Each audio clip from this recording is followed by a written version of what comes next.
good film is a dance between audio and visual. Editors and directors often find themselves asking what kind of dance that is. Is it a ballet? A waltz?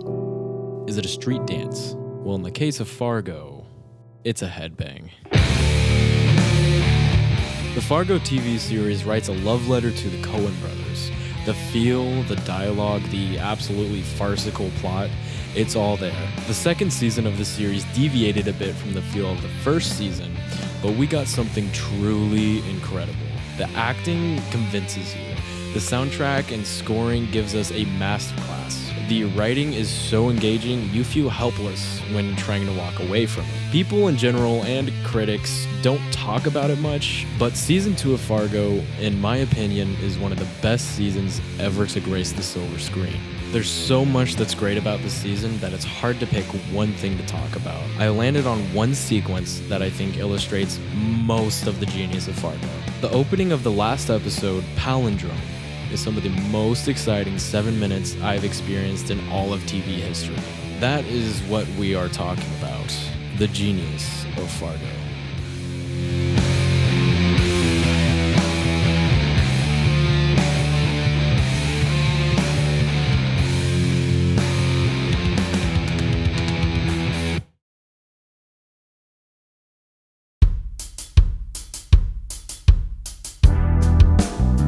At the beginning of every episode, we're reminded that the unseen storyteller can't be trusted. This is a true story.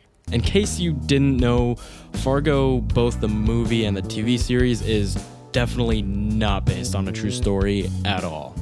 It almost verges on world building, as every single episode of Fargo says this at the beginning. The unreliable storyteller acts as a theme throughout the show.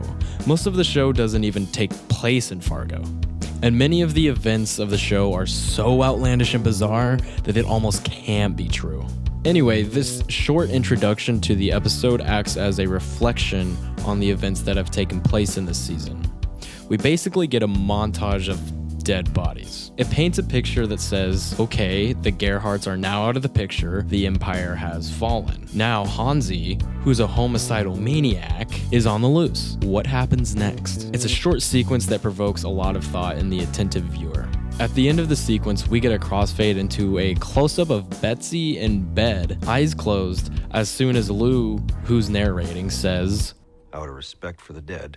This is the filmmakers just outright messing with you. I have a theory that Betsy has kind of acted as the personification of innocence in this season, and the whole fact that she has cancer is like saying that innocence is dying in the universe. In the last episode, she collapsed right before the slaughter of Sioux Falls, and I like to think that it means that innocence kind of checked out a little bit while, the craziness at Sioux Falls happened. Maybe I'm reading into it a bit much, but I think that's the level of writing that this show has. Fast forward a bit and we get to what I really want to talk about in this episode. Now we can set up this little micro story that's about to take place. If you don't know my spiel about micro stories, check out this video. I'll put a link, in the description. The exposition of this micro story begins with a long dream/monologue sequence.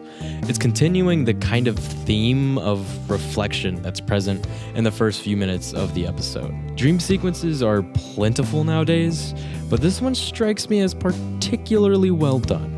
The aspect ratio shrinks to kind of immerse us in the fact that this is an altered reality of the universe. The picture also verges on being overexposed. When you line up these shots next to each other, you can clearly see what I'm talking about. All faces except the main characters are not distinguishable. You can make out the general shape, but you can never actually identify someone's face. And perhaps the most important part is the sound design in this scene. All of the sounds are washed out and bathing in this sea of reverb. Listen to Molly moving her chair. Decades into the future. Our brain processes audio before it processes video, so sound design becomes crucial when creating a feel for a scene. The sound design in this episode and the rest of the show really goes above and beyond. At this point, Betsy has illustrated a bright and happy future to us. Her voice, mixed with the score and the feel-good visuals, kind of puts a spell on us. But it's one word, one shot, and one song that wakes us up. I saw chaos. The fracture of peace and enlightenment. Everything that has just been built up with the dream sequence is just torn apart, burned down, and thrown away. Juxtaposing Hansi with fire is not only incredibly menacing, but it's also ripe with symbolism. They're associating the most primal agent of chaos, fire, with the agent of chaos in this story, Hansi. Meanwhile, still maintaining the dreamlike effect. Okay, we have to talk about this song and its cue for a second. There is no other song that does what War Pigs does for this scene. The tone and really the overall vibe of the song so perfectly meshes with what's going on visually and in the story. War Pigs tells a story about rulers that are responsible for the deaths of many, and they have to face judgment for their actions. Does that sound familiar? I don't think I have ever been so riveted by a music cue for any TV show or film for that matter. If you guys have been, I would love to know. Jeff Russo leads the music department for this show, and they do a truly exceptional job throughout the whole show. The main theme for Fargo is one of the better themes, and if you want something really special, go watch the introduction of Wrench and Numbers in the first season. Even beyond just Fargo, Jeff Russo does an incredible job. He has a particularly great song placement in another effects show called Legion. Might do a video about that one day, I don't know. Even after watching this sequence at least 10 times and really a ton more for, doing this video, it still gets my blood boiling. The song clearly plays a huge role in that, but there's also a bit more going on there. They're starkly contrasting chaos and violence with peace. After Betsy mentions chaos, it's key that they are still cutting back to the dream sequence where this feel-good scene is happening. The sound of the blow ticklers, wait, that can't be what they're really called. Okay, all right, blow ticklers it is. Something about the sound of blow ticklers and the happy family laughing together, woven in with extreme violence, hits us in a whole different way. The dream sequence and monologue has now officially set us up for what happens next. As the dream sequence wraps up, they play through the last moment that Lou had in the previous episode. The aspect ratio cuts back to normal, signaling we are now in the present moment. Then after a brief moment, we get into the rising action of this micro story. Everything before this point of the episode has set us up for what's about to happen. I think the most key aspect of this scene happens as we cut to split screen at the same time as War Pigs moves into the verse. The verse of War Pigs has a lot of space where there's not much going on sonically, which gets filled in by the sound of sirens and rushing police cars.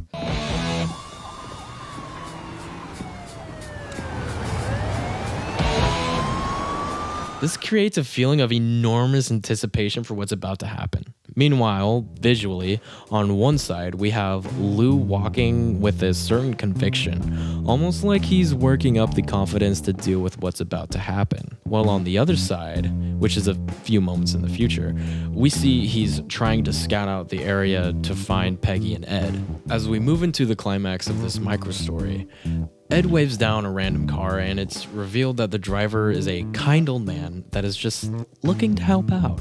Hansi, trying to shoot Ed, hits the old man in the crossfire. Hansi crosses a line that he hasn't throughout the whole show. Up until this point, you can kind of empathize with Hansi, but at this point, he becomes more than just an agent of chaos. He becomes evil. The use of split screen is the main thing of note for the cinematography side of things. In this sequence, they use it to replace the all too common, reverse shot. Instead, using the split screen to show both faces at the same time. Split screen is used for every intro in this season, but in this case, it's also used to create a more chaotic tone to the scene.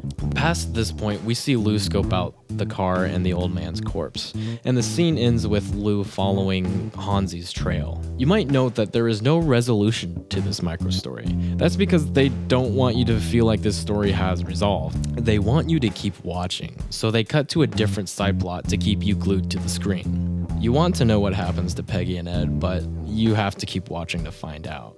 I think this moment in Fargo is one of the most intense things I've experienced while watching television. And it's kind of hard to put into words really how awesome it is. Like, you guys really have to go watch it and experience this. The way it's edited is really a shining example of what good editing is in TV. The pacing of it is almost perfect. And as always, Jeff Russo and his song placements are about as close to perfect as you can get. Those things create powerful emotions in the viewer, and I think it's special because normally when we talk about films making us feel something, it's usually something sad or, profoundly inspirational. With this sequence, it's neither of those things, and I'm not entirely sure what exactly it is. It could be anticipation or just pure excitement, like I'm not sure. I'd be curious as to what this scene made you guys feel like. Anyway, thank you for watching the video. This was a harder one to make because it's kind of hard to articulate exactly what made this moment great.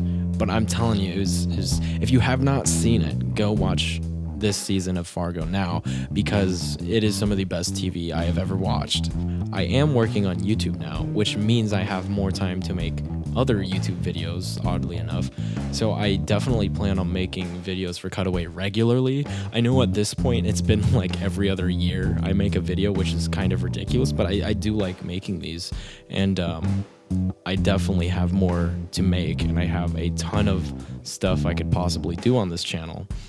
So if you watched all the way to the end of the video, first of all, thank you. And also, I'd like to know what you would like to see out of this channel. I've been kind of toying around the idea of both doing kind of this Genius of series and doing kind of like a TV show review series, which would be more kind of like your Chris Stuckman type video. Anyway, yeah, thank you for watching. I will see you on the next video.